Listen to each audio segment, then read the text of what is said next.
guys, welcome back to another episode of Backpack BushCraft. Last week I highlighted and recommended 5 different blogs for you to check out on my website to prepare us for the upcoming series.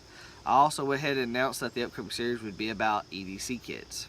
For those of you out there who have no clue what EDC kit is or what it stands for or means or anything, don't worry, we'll get right into it. EDC is an acronym for Everyday Carry. This is a collection or group of items, equipment, and gear that when working together can improve your survivability in an emergency situation. EDC kits can be very simple and very complex. Very simple kits contain typically a singular item, for example, just a knife, just a lighter, just an emergency poncho, just a gun. The problem with these singular item or these very simple kits are that they don't have enough tools to effectively improve your survivability in an emergency situation. On the flip side, you have very complex kits. Very complex kits are in bags typically that big, are filled to the brim with everything and anything from takedown bows, full fishing tackle, pop-up tents, and dozen or so MREs. The problem with these very complex kits are that they're too big and bulky for anyone to carry with them every day or take everywhere they go. A giant problem for something that's supposed to be an EDC kit or an everyday carry kit. I believe your EDC kit should be right there in the middle. It should have enough tools to effectively improve your survivability in an emergency situation, and it should be light and compact enough that you're willing to take it everywhere you go every day. While researching and constructing my own EDC kit, I sort of came up with 3 terms or 3 concepts or 3 words that are qualities all items in your EDC kit should have. I'll talk about them as we go on through the series, but today I want to start with our first term, which is familiarity. Being familiar with your gear is nothing new to the outdoor community. We're already familiar with our bug out bag, our survival kits, we're already familiar with our canoeing gear, our hiking gear. We're already familiar with our fishing rod, our fishing tackle, and we're already familiar with any firearm we take into the field. For the same reasons that you're familiar with these items, you should be just as familiar with your EDC kit. Being familiar with your gear is going to give you 2 distinct advantages. Number 1, you're going to know what that gear will be able to do. You're going to know the capabilities and limitations of that gear. Let's say you have a knife and you know it can't baton. Because of that, you're not going to be wasting your energy trying to baton. You're not going to be possibly wasting that resource trying to baton. And you're not going to be putting yourself in harm's way attempting to baton and something bad happens, like the knife breaks and it comes back on you. We learn all this and we sort of learn what these knives are capable of through what David Carryin calls dirt time or just general practice and working with them. I recommend that any piece of gear that you take with you should be as trusted as your best friend. The second distinct advantage is you'll know how to manipulate this gear into getting the desired result that you want. What I mean by this is on your knife, you're going to know where the sweet spot is to strike a Ferro Rod. You'll know the right angle to get a deep cut. You'll know the right angle to get a shallow cut without having to get out a protractor. You'll know the amount of wood to use when batoning, and you'll know the right place to hit it when you baton. This all, again, comes from dirt time, comes from practice. If you've ever seen people carve spoons or bowls using just pocket knives that, like an SAK, it's not entirely the knife that's doing work, and it's not entirely the man's skill doing the work either. It's a combination of both.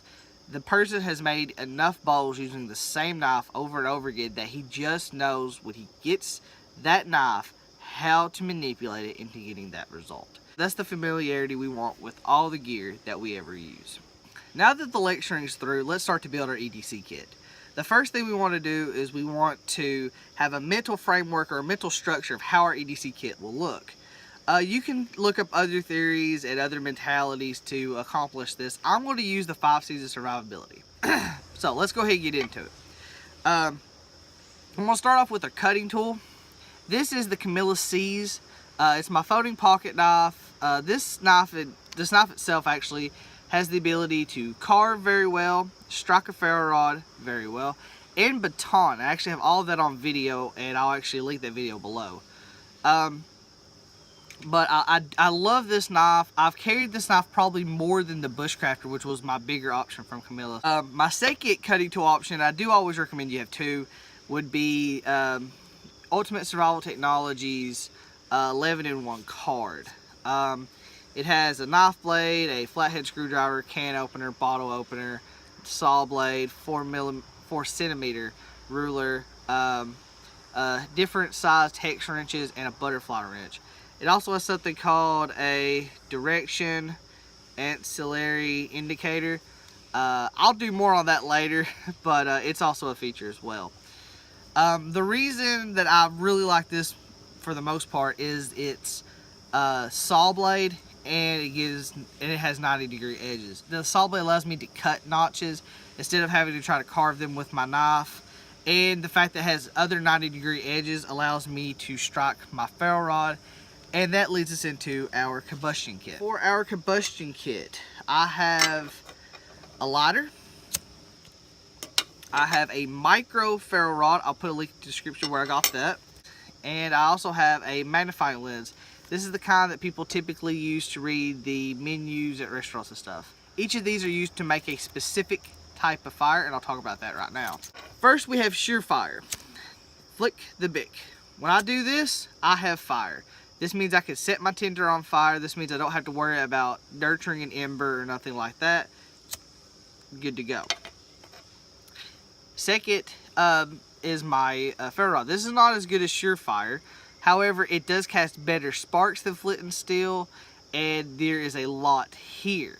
These are both considered non-renewable resources because as I strike at this, I do use up some material, and as I light the lighter, I start to lose the butane inside.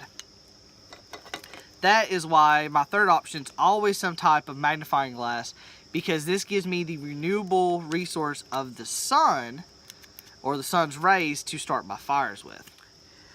All of this, including the cutting tool, is placed inside an Altoids tin. Next time you're at a checkout line or you at a gas station and you see some of these, pick up 3 or 4 of the same flavor, take all those candies and put them into a plastic Ziploc bag or whatever have you, and fill these up with different pieces of gear. These are great not just for combustion kits, but for fishing kits, sewing kits. I actually used to use these for my black powder. I would actually keep caps and my black powder tablets in one of these.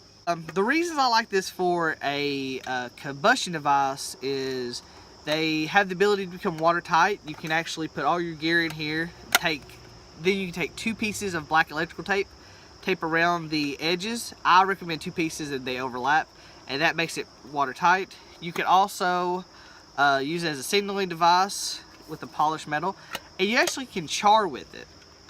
It has enough holes in the back to let out the gases during the charring process. I don't know if you can still signal with it after the charring process. I'll have to test that and update you. Now let's talk about pricing. Between this knife and this card, this knife is, I bought this knife for 30 bucks. I've seen it go as cheap as 10.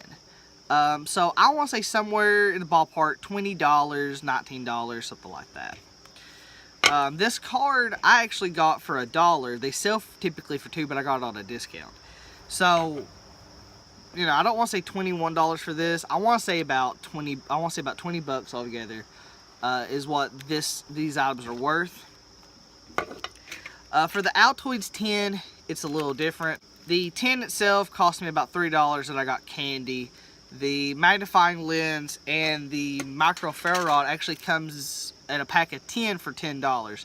So each of these costs right about $1, along with the big, which also came in about a pack of 8 for a couple bucks, but we'll go ahead and say it's also around $1. So altogether, so far in our kit, we've put in about $25. I won't lie, typical EDC bottles or the survival bottles they sell cost you about 20 bucks, so you're already spending more. However, I do recommend that your EDC gear should be familiar to you, so it shouldn't be gear that you go out and buy. It should be gear that you already have on hand. This stuff should basically already be free in your eyes. Well, that'll do it for this week, guys. I hope you enjoyed it. Next week, guys, we'll still be in the EDC kit series stuff. I'll talk about some more gear item options and another term, and you don't want to miss that. So make sure you like, comment, subscribe to the channel, Backpack Bushcraft. If you want to keep up with me and know what I'm doing, you can follow me on Facebook and Twitter at BPackBushcraft. And as always, you can check out the website where I post a blog every Sunday night at 10 p.m. EST. And that website is www.backpackbushcraft.com. And until next time, guys, keep those fires burning. Put another log on for me. Thanks.